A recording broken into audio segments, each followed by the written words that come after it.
DM073 Gaming is brought to you by Happy Little Hug Factory. If you're looking for pre-orders of the upcoming sets, including singles or booster boxes of previous sets that have come out, you can check the link down below. Happy Little Hug Factory also has a buy list for Force of Will, so you can get rid of those extra cards you have laying around and turn it into new upcoming product. Thanks so much, guys. Check them out and enjoy the video.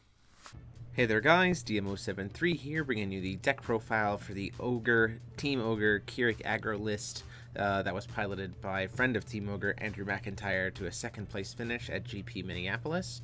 It was also then played by David this past Wednesday. I think this list is kind of exactly where Kirik needed to go, and I think it was a really good choice by the Ogres, and then Andrew obviously was very successful. I think this is probably the way that Kirik, at least in the current meta, it kind of needs to be played. So let's go ahead and just jump right in. So obviously we have Kirik, Ririk, and the whole centerpiece of this deck is you don't really ever flip Kirik. We're really using him to try to just increase consistency of getting those play deads, those Heavens and Ring Dragon Palms, those high speeds to your hand, and being able to generate those strength counters rather than necessarily flipping and doing a lot of damage. Quickly to go down to the stones real fast, it plays 4 Blasting Waves, 4 Summer Breeze, and then 2 Reincarnation.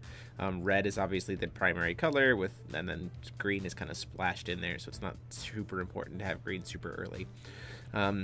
Going into the creature base, the main deck, we play 4 Hoelle Pig. It's a body. It's primarily used to be able to help us effectively recycle Kirik's counters as much as possible, because this is a deck where you don't necessarily need to worry about calling for stone every turn, because you want to be kind of maximizing the use of those counters.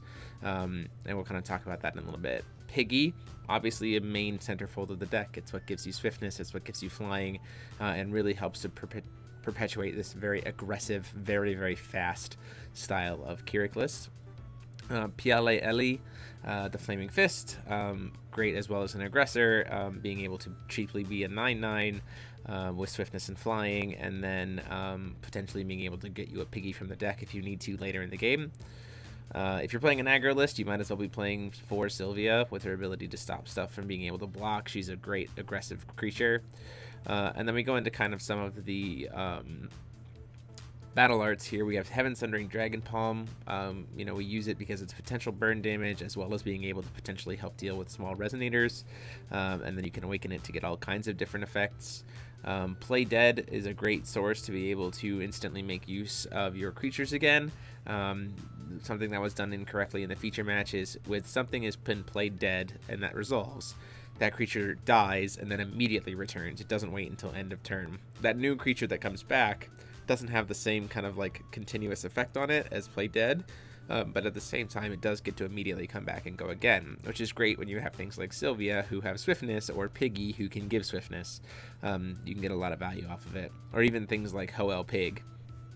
You play Dead on it for 1 counter as needed, kind of pump it up with Piggy, give it swiftness and flying, swing in, sacrifice it to recover your Kirik so you can get your strength counters back, and then it immediately comes back and you can give it swiftness and flying again and hit them again. It's just a lot of very aggressive damage coming through because of Play Dead, and then the burn damage helps with Heaven Sundering Dragon Palm. 2 Tamas just for a little additional draw power outside of those battle arts. And then kind of the green package you kind of need to have at least a little bit of. 3 Fair Spell, 2 Lorites, 2 Severing Winds, and then for some additional damage pressure, High Speed, because it's a potentially burn damage, as well as being able to give swiftness, and it has Remnant, which is great. And then 1 Rapid Growth to help kind of push some extra lethal damage. So there you guys have it. Again, the whole kind of idea is you just use Kirik every turn to try to get those battle arts into your hand. So you're going to want to mull away a lot of pretty much any battle chant you see in your opener, because you're going to be getting a lot more. And then you just kind of really rush down your opponent using things like Piggy and Play Dead to make sure your board stays very aggressive, very full. And then Hoelle Pig to be able to continually make use of those strength counters. But that's it for the deck. Hope you guys liked it. Let me know what you think in the comment sections down below. Congrats again to Andrew for his 2nd place finish. And until next time, this is DM073 signing off. Huge thanks to the patrons of the channel. You see their names here on the screen as well as down below in the description. They are what helped make this channel run and help me do these awesome projects for you guys. If you feel like joining the channel and getting access to all the cool perks that come with being a patron, click on the P on the screen or the link down below. Thanks so much. See you next time.